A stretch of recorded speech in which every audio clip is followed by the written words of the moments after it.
Olá, quero abrir este comentário com uma frase de Benjamin Franklin.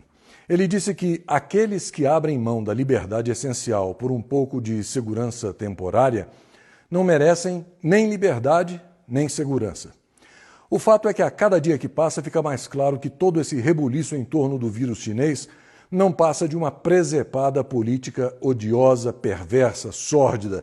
Os canalhas da deletéria politicalha do Fazendão, mancomunados com os desprezíveis membros do STF, OAB, alguns governadores estaduais como Dória, Witzel et Caterva, só têm um objetivo: destruir o Brasil a qualquer preço para destruir o governo democraticamente eleito de Jair Bolsonaro, que, para desespero deles, goza de um esmagador apoio popular.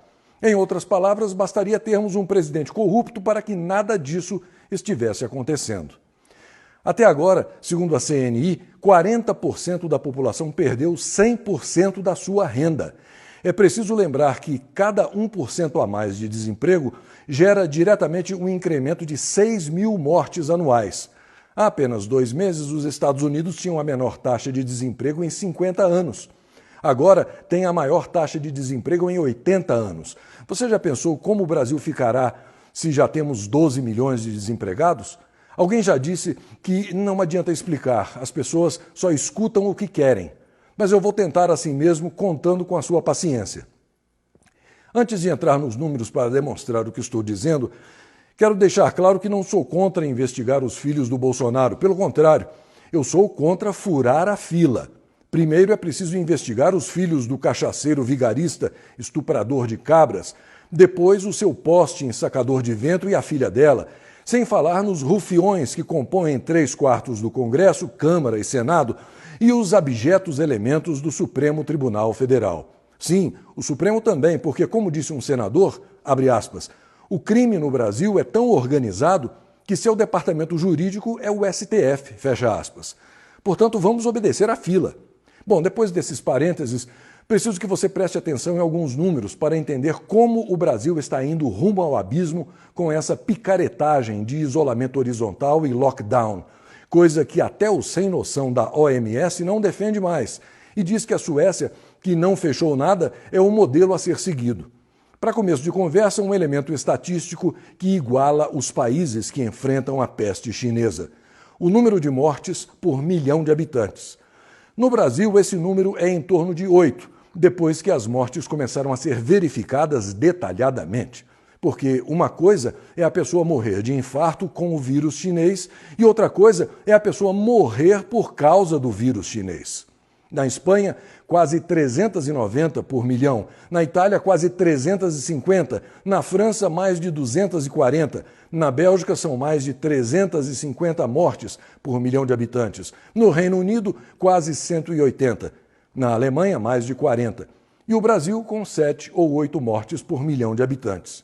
Qual o pulo do gato para tantas restrições, tantas imposições, tantos adiamentos? Dinheiro público sem licitação, sendo gasto de qualquer jeito, com a roubalheira e as restrições sobre os cidadãos comendo soltas.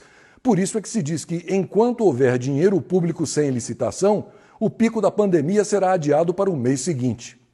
Este gráfico ilustra bem o que eu estou dizendo. Vale lembrar que nos Estados Unidos a surpresa foi enorme quando descobriram que 66% dos pacientes hospitalizados com o vírus chinês são os que ficaram isolados dentro de casa. Agora veja este outro gráfico. Ele pergunta, é vírus ou é política? Veja por você mesmo. Os estados em vermelho não apoiam Bolsonaro e têm o maior número de mortos. Os estados em verde apoiam Bolsonaro e têm o menor número de mortos. Os estados em amarelo são neutros. Não é no mínimo curioso? Agora veja este outro que mostra as mortes totais no Brasil e em São Paulo. Se você puder, dê uma pausa no vídeo para ver os números em detalhe. Você vai notar que o número de mortes diminuiu de 2019 para 2020, apesar do vírus chinês. É por essas e outras que se diz que São Paulo e outros estados precisam com urgência de intervenção e auditoria federal. O número de mortos precisa ser verificado, além do superfaturamento nas compras sem licitação, do destino das verbas federais de auxílio, sem falar nas ações quase criminosas dos governadores e prefeitos. Veja o caso dos respiradores. O quadro mostra o valor de cada aparelho, que custa normalmente entre 15 e 50 mil reais. Em São Paulo, a situação está fugindo do controle, daí a campanha aberta contra o desgovernador e o pseudo-prefeito. Este outro quadro mostra bem o que eu quero dizer, um estado anti-Bolsonaro e outro pró-Bolsonaro.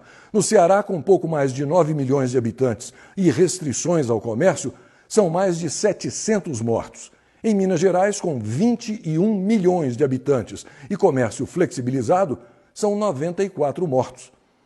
Antes de encerrar esse comentário, quero mostrar a você mais alguns números do Brasil que definem a empulhação dessa história de isolamento e lockdown. Vamos lá.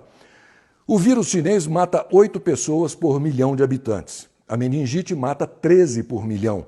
A tuberculose mata 24 por milhão. Os afogamentos matam 30 por milhão. Os suicídios matam 61 por milhão. As doenças cardíacas matam 150 pessoas por milhão de habitantes. Os acidentes matam 204 pessoas por milhão de habitantes. Ou seja, você tem muito mais chances de morrer indo à farmácia comprar um remédio do que morrer de Covid-19. Se as máscaras, o álcool gel, as mãos lavadas com água e sabão, o distanciamento social funcionam, por que fechar o comércio e estrangular a economia? A verdade, pessoal, é a seguinte: o coronavírus nasceu na China, cresceu na Itália, fez pós na Espanha, doutorado nos Estados Unidos e virou político no Brasil.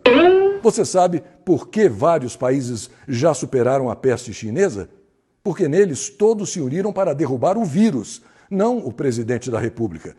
Portanto, preste bem atenção em quem diz fique em casa. Certamente um dia essa mesma pessoa já disse Lula livre ou ele não.